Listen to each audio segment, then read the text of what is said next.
Olá, tudo bem com vocês? Do ponto de vista da engenharia, a Segunda Guerra Mundial foi um período de evolução sem igual. Num intervalo de 6 anos, exércitos que ainda utilizavam a cavalaria de forma literal, com cavalos, foram substituídos por divisões blindadas com tanques de até 76 toneladas. Na ponta de lança dessa corrida tecnológica estava a Alemanha e sua já prestigiada indústria automotiva. Eis o que de melhor ela produziu. Com base no Volkswagen Type 82 Kobaltwagen, o Jeep militar que fora baseado no Fusca alemão, Ferdinand Porsche, o avô do Ferdinand que criou o Porsche 911, idealizou uma carroceria em forma de casco flutuante, e equipou-o com tração nas 4 rodas e diferencial blocante em ambos os eixos. Na água, uma hélice era acoplada ao virabrequim do motor traseiro, e a direção era determinada pelas rodas dianteiras, que atuavam como lemes. O resultado dessa simplicidade? Mais de 15.000 unidades construídas para a Wehrmacht, o que torna o Savingwagen o anfíbio mais numeroso de todos os tempos. Poucos sobreviveram intactos, e um deles vive e se exibe no Brasil. O substituto natural do soldado montado num cavalo poderia ser ele pilotando uma moto. Duas fabricantes, BMW e Zundap, construíram ao todo 35.000 de conjuntos de motos e sidecars. Ambos seguiam as mesmas especificações, com motores de 2 cilindros opostos com comando no bloco, 750 cm3, 4 marchas à frente e ré, diferencial blocante no eixo formado pela roda traseira e a roda do sidecar, seletor de relações de marchas para terrenos on-road e off-road e suporte para uma metralhadora MG-34 de 7,92 mm. Mais leve e ágil, a Zundap KS-750 era preferida, e a partir de 1942 os conjuntos foram unificados para a configuração de moto KS-750 e sidecar BMW.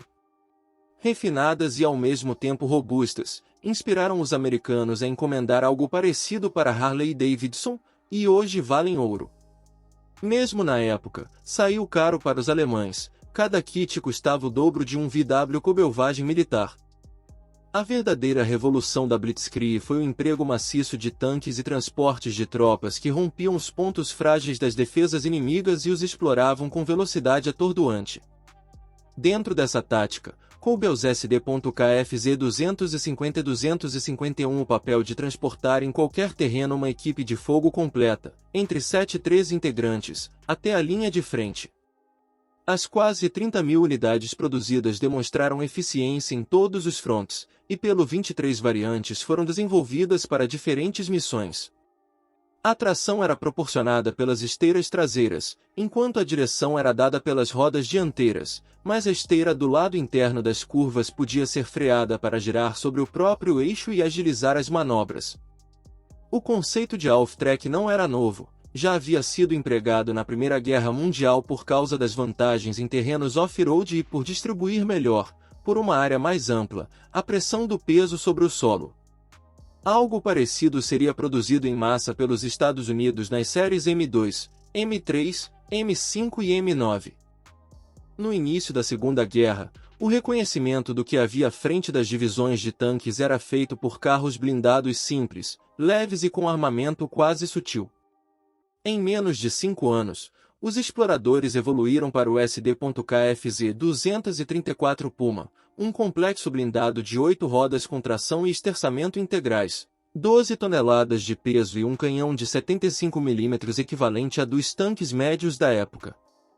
Ainda espantosamente atual, o Puma tinha ótimo desempenho off-road, longo alcance, entre 560 mil km em estradas, 3 vezes a velocidade dos melhores tanques da época e um motor Tatra V12 produzido na Tchecoslováquia então ocupada. Sua blindagem não suportava o impacto de canhões de grosso calibre, mas isso não era fundamental na missão de mostrar o caminho para os companheiros da pesada, os Panzer. Quando foi anexada pelo Reich, em 1938, a Tchecoslováquia possuía uma indústria bélica florescente, e que seria bastante aproveitada pelos nazistas. Os destaques foram os tanques Skoda LT-35 e 38, modernos e resistentes, armados com canhões de 37 mm e tecnicamente superiores aos Panzer I e II. Os alemães autorizaram a conclusão do desenvolvimento e a produção do LT-38, e o rebatizaram como Panzer 38. Além das tarefas originais, vários foram reconfigurados para outras missões, como o canhão de artilharia autopropulsado Bison e o caçador de tanques Jagdpanzer 38. Os veículos Panzer I, II e III não eram os melhores da época, mas conseguiram esmagar franceses e ingleses em 1940 graças às táticas da Blitzkrieg. O primeiro tanque alemão a se estabelecer como referência foi o Panzer IV. Ele aliava mobilidade, robustez e o poder de fogo dos canhões de 75 mm em uma célula cuja blindagem seria bastante aperfeiçoada ao longo do tempo. Verdadeira coluna vertebral do exército alemão durante todo o conflito, quase 10.000 unidades foram produzidas entre 1939 e 1945, em diversas versões. Os últimos permaneceriam em serviço na Síria até o final da década de 60. O Sturmgeschütz original, conhecido como Stu-G3, era um canhão de assalto, um blindado mais simples, com canhão quase fixo, feito para acompanhar o avanço das tropas, destruindo construções, como bunkers e trincheiras, e concentrações de soldados inimigos. Logo os alemães perceberam que, em determinadas situações de batalhas entre blindados, como quando na defensiva, um canhão de assalto com armamento adequado poderia ser tão eficiente quanto um tanque, mantendo a vantagem de ser mais simples e barato, sem a complexidade de uma torre totalmente móvel. O Stu-G3 acabou se tornando o blindado alemão mais fabricado durante a guerra, mais de 10.000 unidades. Uma das evoluções do conceito, o Jagdpanzer IV também fez bonito no final da guerra, destruindo milhares de tanques aliados.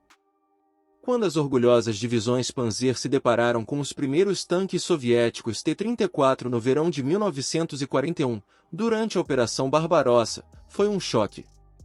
Para manter o equilíbrio, a Wehrmacht estudou T-34 capturados e determinou requisitos semelhantes, como as superfícies em ângulo para defletir balisticamente os impactos dos canhões inimigos. Apesar de alguns problemas sérios de quebras na transmissão, foi o melhor tanque produzido pelos alemães, com grande poder de fogo, alta mobilidade e boa blindagem frontal. Em duas oportunidades, no fronte oriental e no ocidental, um único Tiger destruiu mais de 20 tanques aliados e impediu sozinho a passagem de uma divisão inteira antes de ser subjugado.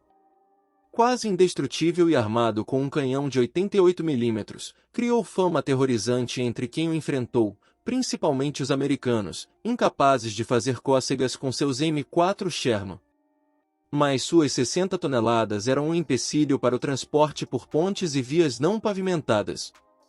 Pior que isso, exigiam demais do conjunto mecânico, um Maybach V12 de 24 litros e 700 cavalos. Mesmo assim, os alemães investiram em uma variante ainda maior, o Tiger II, com blindagem angulada e incríveis 76 toneladas de peso. Para garantir mobilidade sem perder a capacidade ofensiva, os alemães precisavam não apenas de tanques e soldados transportados por blindados, mas também de artilharia autopropulsada. O canhão de 150 mm SFH-18, capaz de disparos com mais de 13 km de alcance, foi montado sobre um veículo de esteiras baseado no chassi do Panzer IV, e batizado de Hummel. O conceito deu mais flexibilidade e poder de fogo às divisões blindadas, e teve como equivalentes do lado aliado o M7 Priest americano e o Sexton britânico. Se gostou, compartilhe, deixe seu like e se inscreva no canal e não se esqueça de ativar o sininho das notificações para não perder nenhuma novidade. Muito obrigado por assistir.